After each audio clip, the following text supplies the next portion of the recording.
Hi hello ನಮಸ್ಕಾರ. ಯಾರೆಲ್ಲ ಈ ವಿಡಿಯೋ ನೋಡ್ತಾ ಇದ್ದೀರಾ ಅವರೆಲ್ಲರಿಗೂ ನಮಸ್ಕಾರ. ನಾನು ಇವತ್ತಿನ ವಿಡಿಯೋದಲ್ಲಿ ಒಂದಷ್ಟು ವಿಶೇಷವಾದ ಸಾಲುಗಳು ಮತ್ತು ಅವುಗಳ ಅರ್ಥವನ್ನು ಹೇಳ್ತೀನಿ. ಹಾಗಾದರೆ ಆ ಸಾಲುಗಳು ಯಾವುವು ಅಂತ ನೋಡೋಣ.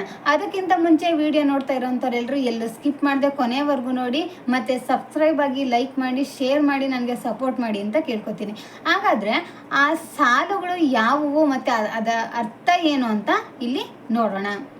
ಇಲ್ಲಿ ಒಬ್ಬರು ಒಂದು ಕಡೆ ಹೇಳ್ತಾರೆ, ಜೀವನದಲ್ಲಿ ಮನುಷ್ಯನಿಗೆ ಹಣದ ಕೊರತೆ ಇದ್ದರೂ ಪರವಾಗಿಲ್ಲ, ಆದರೆ ಗುಣದ ಕೊರತೆ ಇರಬಾರ್ದು. ಹಣ ಇಲ್ಲ ಅಂದರೆ ಬೇರೆಯವ್ರ ಹತ್ರ ಕೇಳಿ ಪಡ್ಕೋಬೋದು, ಆದರೆ ಗುಣದ ಕೊರತೆ ಇದ್ದರೆ ಯಾರಿಂದಲೂ ಕೇಳಿ ಪಡೆಯೋದಕ್ಕೆ ಸಾಧ್ಯ ಇಲ್ಲ. ಅದಕ್ಕೆ ನೀವು ಹಣವಂತರಾಗೋದಕ್ಕಿಂತ ಮೊದಲು ಗುಣವಂತರಾಗಿ. ನೀವು ಗುಣವಂತರಾದರೆ ಆಮೇಲೆ ಹಣ ಅನ್ನೋದು ನಿಮ್ಮನ್ನು ಹುಡುಕಿಕೊಂಡು ಬರುತ್ತೆ ಅಂತೇಳಿ ಇಲ್ಲಿ ಹೇಳಿದ್ದಾರೆ.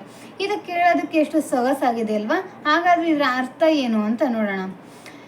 ಇವತ್ತಿನ ಕಾಲದಲ್ಲಿ ಈಗ ಪ್ರಸ್ತುತ ಜನ ಯಾವ ರೀತಿ ಇದ್ದಾರೆ ಅಂದರೆ, ಸಂಪಾದನೆ ಮಾಡಬೇಕು, ಏನಿದೆಯೋ ಇಲ್ವೋ ಗೊತ್ತಿಲ್ಲ, ಆಸ್ತಿ ಇರಬೇಕು, ನಾನು ದುಡಿಬೇಕು, ಕೂಡಿಕ್ಬೇಕು, ಆಸ್ತಿ ಅಂತಸ್ತು ಮಾಡಬೇಕು, ಹೊಲ ತಗೋಬೇಕು, ಸೈಟ್ ತಗೋಬೇಕು, ಮನೆ ಕಟ್ಟಬೇಕು, ಚಿನ್ನ ತಗೋಬೇಕು, ಒಟ್ಟಿನಲ್ಲಿ ನಾನು ಹಣವಂತ ಆಗಬೇಕು ಅನ್ನೋ ಒಂದು ಇದಕ್ಕೋಸ್ಕರ ಹಗಲು ರಾತ್ರಿ ಕಷ್ಟಪಟ್ಟು ದುಡಿತಾನೆ ಅಲ್ವಾ? ಇವತ್ತಿನ ಕಾಲದಲ್ಲಿ ಜನ ಶ್ರೀಮಂತಿಕೆಗೆ ಬೆಲೆಯನ್ನು ಕೊಡ್ತಾರೆ. ಯಾರು ಹಣವಂತ ಇದ್ದಾನೋ ಅವನಿಗೆ ಬೆಲೆಯನ್ನು ಕೊಡ್ತಾರೆ. ಆತನಿಂದ 4 ಜನ ಓಡಾಡ್ತಾರೆ ಅಲ್ವಾ? ಆತನಲ್ಲಿ ಗುಣ ಇದೆಯಾ ಅಂತ ಯಾರೂ ನೋಡೋದಿಲ್ಲ. ಅವನ ಹತ್ರ ಹಣ ಇದೆಯಾ, ಶ್ರೀಮಂತನ ಅಷ್ಟೇ ಕೇಳೋದು ಅಲ್ವಾ? ಆದರೆ ಅದು ಬದಲಾಗಬೇಕು. ಯಾಕಂದರೆ ಒಂದು ವೇಳೆ ನಮ್ಮ ಹತ್ರ ಹಣ ಇಲ್ಲಾಂದರೆ ಇನ್ನೊಬ್ರ ಹತ್ರ ಕೇಳಿ ತಗೋಬೇಕು ಅಲ್ವಾ? ಅದು ಕೈ ಬದಲಾಗಾದರೂ ತಗೋಬೋದು, ಅಥವಾ ಸಾಲದ ರೂಪದಲ್ಲಾದರೂ ಹೇಗ ಒಟ್ಟಲ್ಲಿ ನಾವು ಹಣವನ್ನು ಬೇರೆಯವರಿಂದ ಕೇಳಿ ಪಡ್ಕೋಬೋದು. ಒಂದು ವೇಳೆ ನಮ್ಮಲ್ಲಿ ಒಳ್ಳೆ ಗುಣಗಳು ಇಲ್ಲ ಅಂದರೆ ಅದನ್ನು ನಾವು ಬೇರೆಯವರಿಂದ ತೊಗೊಳಕ್ಕಾಗುತ್ತಾ? ಖಂಡಿತ ಇಲ್ಲ.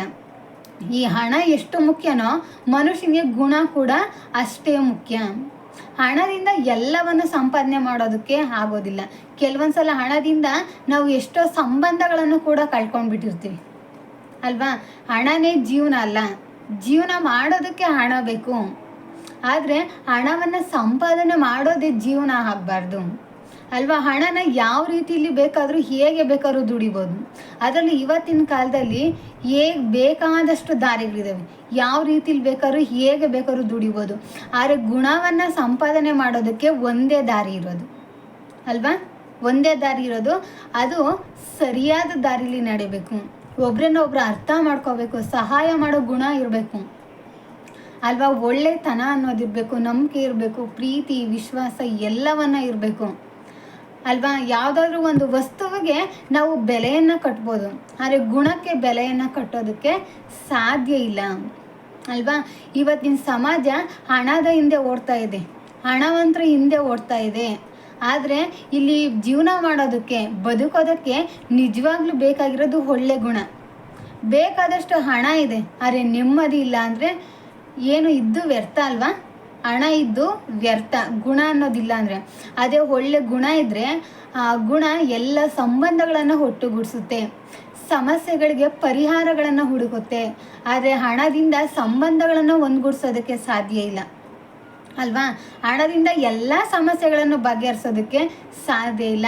ನಮಗೆ ಹಸಿವಾದಾಗ ಅನ್ನನೇ ತಿನ್ಬೇಕು, ನಾವು ಹಣವನ್ನು ತಿನ್ನೋದಕ್ಕಾಗಲ್ಲ. ಬಾಯಾರಿಕೆ ಆದಾಗ ನಾವು ನೀರನ್ನು ಕುಡಿಬೇಕು ಅಲ್ವಾ? ನೀರು ಕುಡಿದ್ರೆ ಬಾಯಾರಿಕೆ ಹೋಗುತ್ತೆ. ಹಣನ ಕುಡಿಯೋದಕ್ಕಾಗತ್ತಾ? ಹಣನ ತಿನ್ನೋದಕ್ಕಾಗುತ್ತಾ? ಅದಕ್ಕೆ ಜೀವನದಲ್ಲಿ ಹಣವನ್ನು ಮಾಡಬೇಕು, ಆದರೆ ಹಣ ಸಂಪಾದನೆ ಮಾಡೋದೇ ಜೀವನ ಆಗಬಾರ್ದು. ಇಲ್ಲಿ ನೀವು ಹಣಕ್ಕೆ ಬೆಲೆ ಕೊಡ್ತೀರೋ ಇಲ್ವೋ ಗೊತ್ತಿಲ್ಲ, ಆದರೆ ದಯವಿಟ್ಟು ಗುಣಕ್ಕೆ ಬೆಲೆಯನ್ನು ಕೊಡಬೇಕು ಅಲ್ವಾ?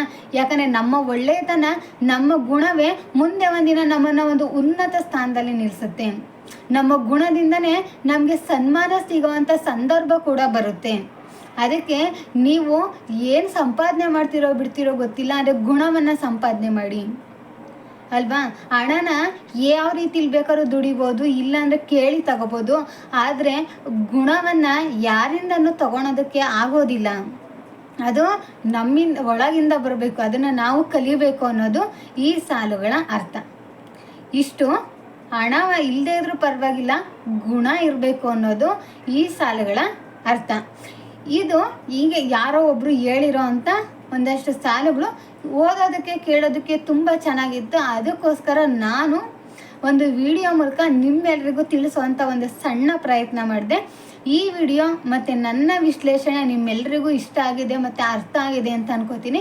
ಹೀಗೆ ನನ್ನ ಎಲ್ಲ ವೀಡಿಯೋಸ್ಗಳನ್ನ ನೋಡೋದ್ರ ಮೂಲಕ ನನಗೆ ಸಪೋರ್ಟ್ ಮಾಡಿ ಅಂತ ಕೇಳ್ಕೊತೀನಿ. ಎಲ್ರಿಗೂ ಧನ್ಯವಾದಗಳು. ಜೈ ಹಿಂದ್, ಜೈ ಕರ್ನಾಟಕ ಮಾತೆ.